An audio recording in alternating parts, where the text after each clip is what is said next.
नमस्कार, मैं हूं रंजीत झा।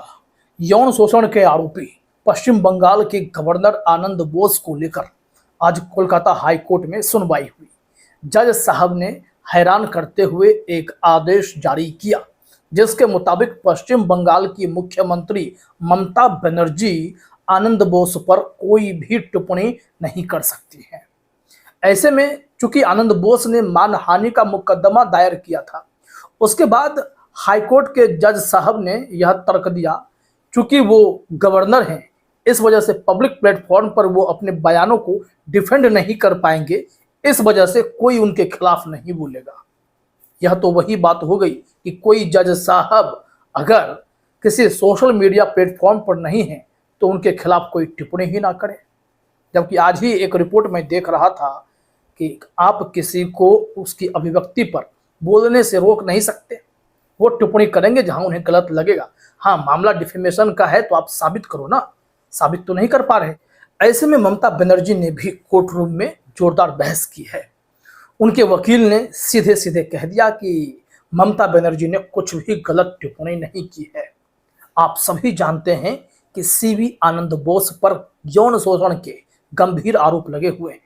एक तो राजभवन के ही महिला कर्मचारी ने उन पर गंभीर आरोप लगाए, और दूसरा मामला जो है, एक ओडिसी डांसर ने आरोप लगाया कि आनंद बोस के भतीजे और आनंद बोस ने एक होटल में उनके साथ गलत काम किया।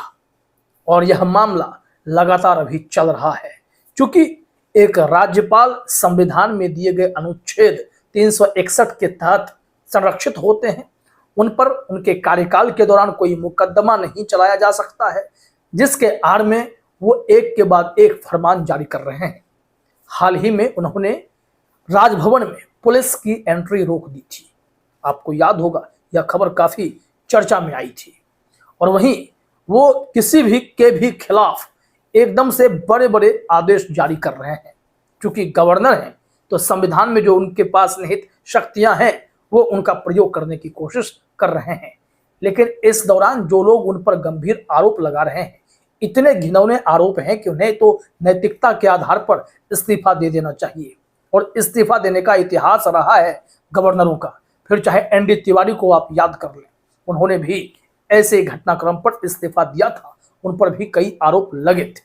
खैर, आज जो कोलकाता हाई कोर्ट में हुआ है, कोर्ट रूम में जो प्रोसीडिंग्स हुई हैं, वो हम आपके सामने रखने जा रहे हैं।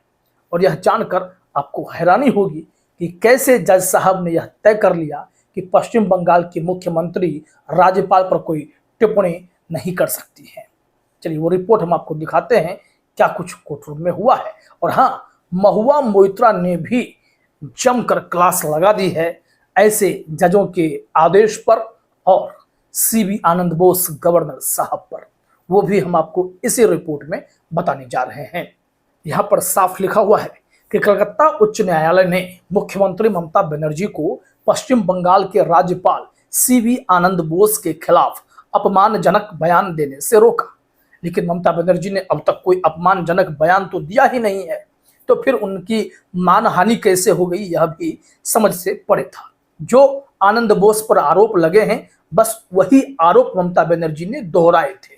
क्योंकि अब जो इस बार उपचुनाव में जीतकर विधायक आए हैं, महिला विधायक भी चुनी गई हैं, उन्होंने कहा कि राजभवन जाने में उन्हें डर लगता है। राज्यपाल पर जो आरोप लगे हैं उसके बाद ऐसे भावना आ रही है, हमें डर लगता है। तो उनका जो अंदेशा है उसे आप कैसे इनकार कर सकते हैं। खैर, कोर्ट रूम की बातें यहां पर हम आपको बता रहे हैं। कहा गया है, न्यायमूर्ति कृष्ण राव की एकल पीठ ने यह कहते हुए अंतरिम आदेश पारित किया कि राज्यपाल एक संवैधानिक प्राधिकारी हैं जो किसी भी मंच पर इस तरह की टिप्पणियों के खिलाफ अपना बचाव नहीं कर सकते। और यदि प्रतिवादियों को अपमानजनक बयान देने से नहीं रोका गया तो इससे राज्यपाल को अपूरणीय क्षति और क्षति होगी। ये जज साहब का मानना है। लेकिन जज साहब ने क्या इस बिंदु पर गौर किया कि उनके राज्यपाल के ऊपर जो गंभीर आरोप लगे हैं उस मामले में एटलीस्ट जांच तो कर लें। कार्रवाई आप नहीं करें लेकिन जांच तो करने के निर्देश दें। अब संविधान के अनुच्छेद 361 की व्याख्या किस हद तक की जा सकती है, या तो अदालतों का ही काम है, वो इस पर विवेचना करें, एक ठोस निर्णय पर पहुंचे कि क्या इतने संगीन आरोपों के बाद भी एक गवर्नर सुरक्षित बच सकता है? अगर बच रहा है तो क्या नैतिकता के आधार पर ऐसे गवर्नरों को इस्तीफा नहीं दे देना चाहिए? यह तो जनता के चुने हुए कोई नेता नहीं है ना, जनादेश से तो नहीं आए हैं ये। और जनादेश से चुने गए नेता को भी 2 साल से अधिक सजा मिलती है तो उनकी सांसदीय विधायकी खत्म कर दी जाती है। तो जिन्हें अपॉइंट किया जाता है उन पर कोई तो एक्शन हो सकता है।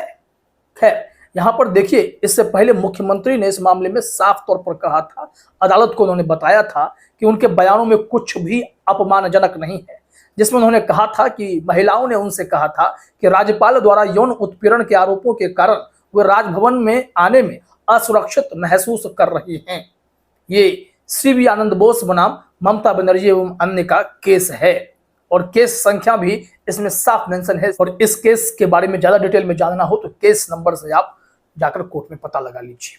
खैर, अब यहां आते हैं, ममता बनर्जी ने अपने बयान में और क्या कुछ बातें कही हैं। यहां जो जानकारी मिल रही है, क्योंकि जो हियरिंग चल रही थी कोर्ट रूम में, तो ममता बनर्जी के वकील ने भी ममता बनर्जी का पक्ष रखा, क्योंकि गवर्नर साहब ने ममता बनर्जी पर मानहानि का मुकदमा दायर किया था। यहां कहा जा रहा है कि पश्चिम बंगाल की मुख्यमंत्री ममता बनर्जी ने सोमवार को कलकत्ता उच्च न्यायालय को बताया कि राज्यपाल सीबी आनंद बोस के खिलाफ यौन उत्पीड़न के आरोपों के संदर्भ में उनके बयान में कुछ भी अपमानजनक नहीं था। ये दलीलें न्यायमूर्ति कृष्ण राव की एकल पीठ के समक्ष बनर्जी के वकील पूर्व महाधिवक्ता SN मुखर्जी ने राज्यपाल द्वारा मुख्यमंत्री के खिलाफ दायर मानहानि के मुकदमे में दी। मुख्यमंत्री पर आरोप है कि उन्होंने यह कहकर उनकी मानहानि की है कि उनके खिलाफ यौन उत्पीड़न के आरोपों के कारण महिलाएं उनसे मिलने में सुरक्षित महसूस नहीं कर रही हैं। ये आरोप लगा है। तो मुख्यमंत्री के वकील ने कहा है कि हमारे बयानों को आप अपमानजनक कैसे कहते हैं? जो महिलाओं ने कहा हमने वो बस इसको दोहराया है, गलत क्या है इसमें? किसी के साथ जो घटना घटी है क्या वो भी अपना बयान दर्ज ना कराए? अब जो एक ओडिसी डांसर ने इस मामले में आरोप लगाया सीबी आनंद बोस और उनके रिश्तेदार पर, तो क्या उन्हें भी बोलने से रोक दिया जाएगा कि वो 5 साल तक राज्यपाल हैं, आपके साथ जो घटना घटी है आप आराम फरमाएं, आपको कुछ नहीं करने का अधिकार है, क्योंकि वो संविधान के अनुच्छेद 361 के तहत संरक्षित है? यह हैरान करने वाला मामला है। मुख्यमंत्री के वकील ने कहा कि टिप्पणी अपमानजनक नहीं थी, बल्कि वास्तव में जनहित में की गई थी। यह भी कहा गया कि राज्यपाल द्वारा दायर किया गया मुकदमा भी हम स्वीकार्य नहीं करेंगे। अब यहां से देखिए आगे क्या हुआ। राज्यपाल बोस के वकील आए, उन्होंने कहा कि ममता बनर्जी ने मानहानि कर ली है और वो कह रहे हैं कि ममता बनर्जी को बयान देने से रोक दीजिए, और जज साहब मान भी जाते हैं। यहां कहा गया है कि राज्यपाल बोस के वकील ने कहा कि वादी ने राहत की मांग की है कि मुख्यमंत्री और सत्तारूढ़ दल के 2 अन्य विधायकों को उनके खिलाफ कोई भी बयान देने से रोका जाए। विवाद तब शुरू हुआ जब बनर्जी ने दावा किया कि तृणमूल कांग्रेस की 2 महिला विधायकों ने कथित तौर पर उनसे कहा था कि राज्यपाल द्वारा पद की शपथ दिलाए जाने के लिए राजभवन में जाने में उन्हें असुरक्षित महसूस होता है। याचिका को अगली सुनवाई के लिए स्थगित कर दिया गया है। निश्चित तौर पर जिनकी छवि इतनी खराब है, गलत छवि के साथ वो कुर्सी पर अभी भी बने हुए हैं, तो उनके पास राजभवन में जाने में विधायकों को अगर डर महसूस हो रहा है, वो इनसिक्योर फील कर रही हैं, तो ऐसे परिस्थिति में क्या करना चाहिए? क्या उन्हें बोलने का भी हक नहीं रहा? अब जिनके साथ गलत हुआ वो तो मुकदमा कब लड़ेंगी, कैसे लड़ेंगी, केस कितना खींचेगा, एक राज्यपाल कब तक सुरक्षित रहेगा, यह सब कुछ अब बहस का बड़ा मुद्दा बन चुका है। तो ऐसे में आनंद बोस सबके मुंह को बंद करने के लिए अदालतों का सहारा ले रहे हैं, क्योंकि वो अदालती कार्रवाई से भी परे हैं। जो संविधान में उन्हें ताकत मिली है, क्या उस ताकत का वो दुरुपयोग नहीं कर रहे? आज के तारीख में आप देखेंगे इस्तीफे का तो चलन ही खत्म हो गया। कोई बड़ी घटना घट जाए, कोई मंत्री आपको इस्तीफा देते नहीं दिखेगा जब तक कि उनका इस्तीफा मांग नहीं लिया जाए। कोई गवर्नर ऐसे संगीन आरोपों से गुजरेगा, वो दौर होता तो अब तक कई राज्यपाल तो यूं ही इस्तीफा दे दिए रहते। लेकिन यहां पर आप देखिए क्या स्थिति है, और इसी को लेकर इस वक्त किसी का गुस्सा फूटा है तो महुआ मोइत्रा का फूटा है। महुआ मोइत्रा ने क्या कहा है, आइए वो भी हम आपको दिखाते हैं। वो कहती हैं, unbelievable, governor will molest and sexually harass women in Raj Bhavan premises, claim constitutional immunity, and state CM is told to not comment on it. Sorry, we celebrate Samvidhan Divas every day and we will keep speaking out. Mamata official को tag किया है उन्होंने। ममता बनर्जी के समर्थन में खड़ी होकर महुआ मोइत्रा ने कहा है कि यह अनबिलीवेबल है कि गवर्नर जो हैं वो किसी महिला को हैरेस करेंगे, सेक्सुअली उन्हें छेड़छाड़ करेंगे, मोलेस्ट करेंगे, वो भी राजभवन प्रेमिसेज में, और फिर कहेंगे कि हमें संवैधानिक इम्यूनिटी प्रदान की जाए, जो हमें जो संरक्षित किया गया, हम उस ताकत का प्रयोग करना चाहते हैं। राज्यपाल कह रहे हैं कि एक मुख्यमंत्री को मेरे बारे में बोलने से ही रोक दिया जाए, लेकिन वो कह रही हैं कि हम सेलिब्रेट करते हैं संविधान दिवस हर दिन और हम लगातार बोलते रहेंगे। तो महुआ मोइत्रा ने अपने अंदाज में उनकी क्लास तो लगा दी है।